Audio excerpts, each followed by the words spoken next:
ಭಾರೀ ನಿರೀಕ್ಷೆಯ ನಂತರ ಮಂಗಳೂರಿನಲ್ಲಿ ಸುರಿದ ಮೊದಲ ಮಳೆಗೆ ನಗರದಲ್ಲಿ ಹಲವಾರು ಅವಾಂತರಗಳು ಸೃಷ್ಟಿಯಾಗಿವೆ. ನಗರದ ಹಲವು ಕಡೆಗಳಲ್ಲಿ ಮಳೆ ನೀರು ಸರಾಗವಾಗಿ ಹರಿದು ಹೋಗಲು ಸ್ಥಳಾವಕಾಶ ಇಲ್ಲದೆ ನೀರು ರಸ್ತೆಯಲ್ಲೇ ಹರಿಯುವಂತಹ ದೃಶ್ಯಗಳು ಕಂಡು ಬರ್ತಾ ಇದೆ. ಇದರಿಂದಾಗಿ ವಾಹನ ಸವಾರರು ಹಾಗೂ ಸಾರ್ವಜನಿಕರು ತೀವ್ರ ತೊಂದರೆಗೆ ಒಳಗಾಗಿದ್ದಾರೆ.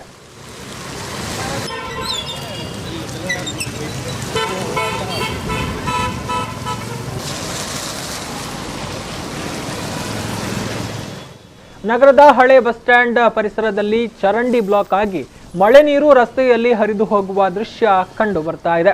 ಈ ಪ್ರದೇಶದಲ್ಲಿ ಕಳೆದ ಹಲವಾರು ವರ್ಷಗಳಿಂದ ಇದೇ ರೀತಿಯ ಸಮಸ್ಯೆ ಇದ್ದು ಮಂಗಳೂರು ಮಹಾನಗರ ಪಾಲಿಕೆಗೆ ಹಲವಾರು ಬಾರಿ ದೂರು ಕೊಟ್ಟರೂ ಅಧಿಕಾರಿಗಳು ಕ್ಯಾರೆ ಮಾಡ್ತಾ ಇಲ್ಲ ಅಂತ ಸಾರ್ವಜನಿಕರು ದೂರ್ತಾ ಇದ್ದಾರೆ.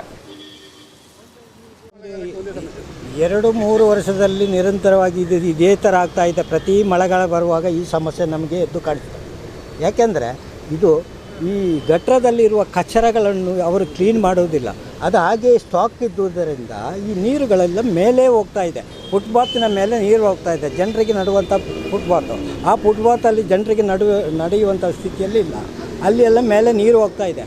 ಇದಕ್ಕೆ ಸಂಬಂಧಪಟ್ಟವರಿಗೆ ನಾವು ಕೆಲವು ಸಲ ಹೇಳಿ ಆಯಿತು. ಇಲ್ಲಿಯ ಇಂಜಿನಿಯರಿಗೆ ಹೇಳಿ ಆಯಿತು, ಕಮಿಷನರಿಗೆ ಹೇಳಿ ಆಯಿತು, ಇಲ್ಲಿಯ ಕಾರ್ಪೊರೇಟ್ರಿಗೆ ಹೇಳಿ ಆಯಿತು, ಎಲ್ಲ ಹೇಳಿ ಆಯಿತು. ಇನ್ನು ಮತ್ತೆ ಯಾರ ಹತ್ರ ಹೇಳುವುದು? ಇದು ಮಳೆಗಾಲ ಬರುವ ಮೊದಲ ಮಳೆಗೆ ಮಂಗಳೂರು ಪಾಲಿಕೆ ಅವ್ಯವಸ್ಥೆಯ ತಾಣವಾಗಿ ನಿರ್ಮಾಣಗೊಂಡಿರೋದು ಮತ್ತಷ್ಟು ಸಮಸ್ಯೆಗೆ ಕಾರಣವಾಗ್ತಾ ಇದೆ.